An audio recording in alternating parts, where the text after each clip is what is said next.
Luna 25 अभी भी आधे रास्ते में ही फंसा है और इधर चंद्रयान ने तो शुरू कर दी है लैंडिंग की तैयारी। जी हाँ दोस्तों, ऑफिशियल खबर अनाउंस कर दी गई है इसरो की तरफ से। जी हाँ दोस्तों, आज तीसरी बार लूनर ऑर्बिट मनूवर किया गया, यानी कि चंद्रमा के कई परिक्रमाओं में से एक परिक्रमा की परिधि को कम किया गया, ऑर्बिट को छोटा किया गया और अब महज 151 बाई 179 151 किलोमीटर्स बाई 179 किलोमीटर्स के ऑर्बिट में चक्कर काट रहा है चंद्रयान 3। महज 150 किलोमीटर दूर है चंद्रमा की सरफेस के और साफ कर दिया है इसरो ने। जी, ये हम नहीं कह रहे हैं, ऑफिशियल खबर है। इसरो कह रहा है कि अब जो ऑर्बिट सर्कुलाइजेशन का फेस है वो शुरू हो चुका है। ऑर्बिट सर्कुलाइजेशन का मतलब ये समझ लीजिए दोस्तों कि अब लैंडिंग शुरू ही हो चुकी। देखिए, जब चंद्रमा की ग्रेविटी ने खींचा था, ग्रैब किया था, लूनर कैप्चर किया था चंद्रयान 3 का, तब वो एक इलिप्टिकल ऑर्बिट में था, यानी कि अंडाकार परिधि में। और लगातार इसकी अंडाकार परिधि को,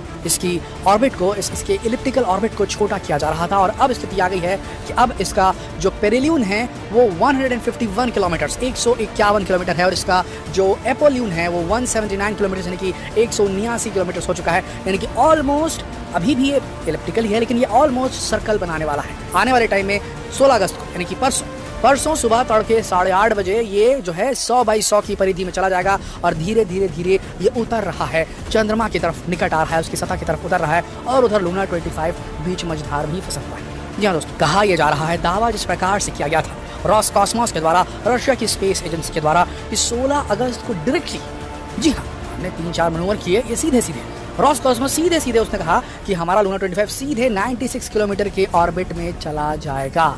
ये दावा है लूना 25 का।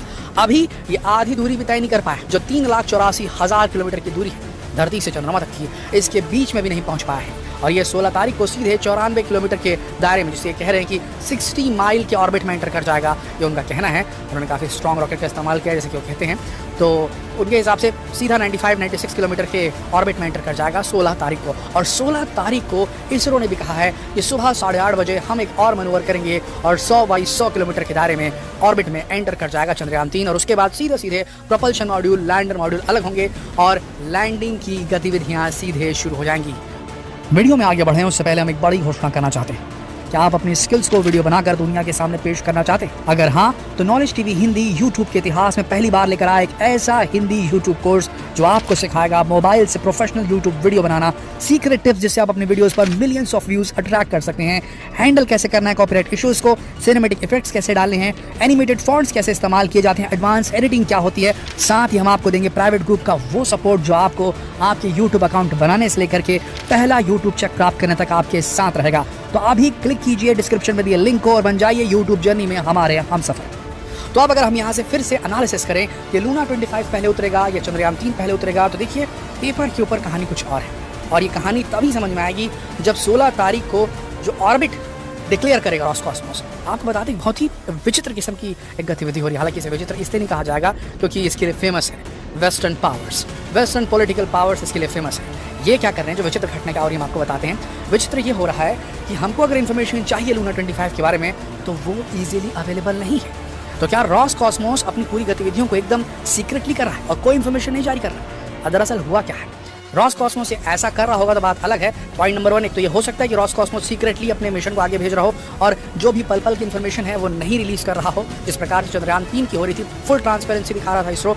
अभी होता है वहाँ कुछ मनूवर तुरंत उनकी वेबसाइट में अपडेट हो जाता है। अभी भी आप उनकी वेबसाइट में जाएंगे आपको तुरंत दिख जाएगा कि अपोलून क्या है, पेरिलून क्या है, किस ऑर्बिट में एंटर कर चुका चंद्रयान 3। लेकिन इस प्रकार की इन्फॉर्मेशन रॉसकॉस्मोस की वेबसाइट में अवेलेबल नहीं है।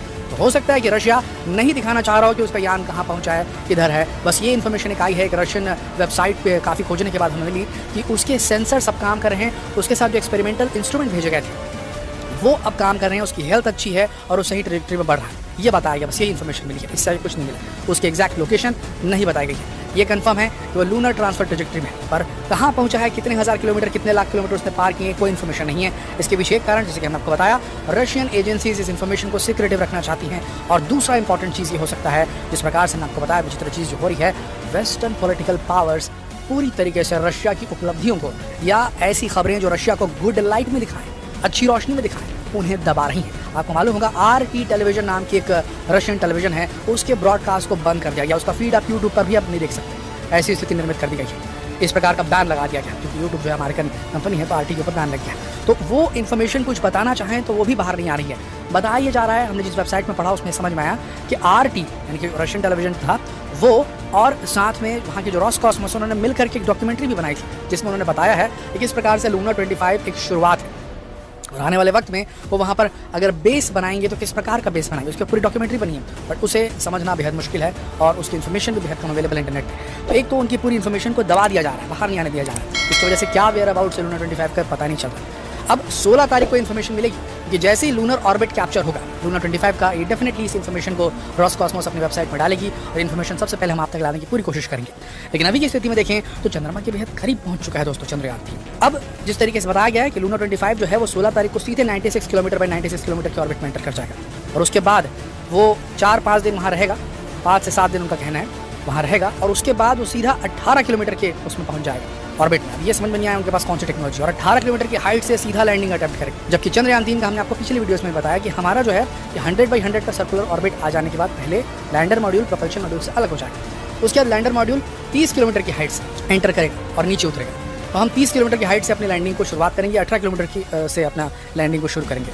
तो इनका काफ़ी डिफरेंट सिस्टम है। अब देखना है कि किस प्रकार से किसका सिस्टम बेहतर तरीके से काम कर पाता है। पहली बात 16 तारीख को पहुँचते हैं कि नहीं पहुँचते लूनर ऑर्बिट, ये देखना होगा, कब पहुँचते हैं ये भी देखना होगा, और वहाँ पहुँचने के बाद उनको कितने चक्कर करेक्शन के मारने पड़ेंगे। उनके हिसाब से जो पता आ रहा है, जो इन्फॉर्मेशन आ रही है रशियन वेबसाइट्स के अनुसार, तो वो सिर्फ 2 चक्कर काटेंगे चंद्रमा की और उसके बाद नीचे उतर जाएंगे, और हमें 4-5 चक्कर काटने पड़े। अभी हम चौथे उसमें ऑर्बिट में हैं, उसके बाद एक और होगा करेक्शन और हम सीधा फिर नीचे उतरेंगे। तो उनका 2 चक्कर में नीचे उतरने का प्लान है। तो अब देखना ही होगा कि वो 2 चक्कर कब कंप्लीट करते हैं, वो भी एक देखने वाली बात होगी। सबसे इंपॉर्टेंट चीज़ जो होगी वो ये कि उनकी लैंडिंग टेक्नोलॉजी कैसी है। देखिए इस बात में कोई शक नहीं कि जब सोवियत यूनियन था तो दुनिया में सबसे पहले चंद्रमा की सतह पर लैंड कराने वाला रशिया ही था, यानी कि उस वक्त का सोवियत यूनियन ही था। 1996 में इन्होंने अपना वहाँ पर सॉफ्ट लैंडिंग करवा दी थी 1966 में।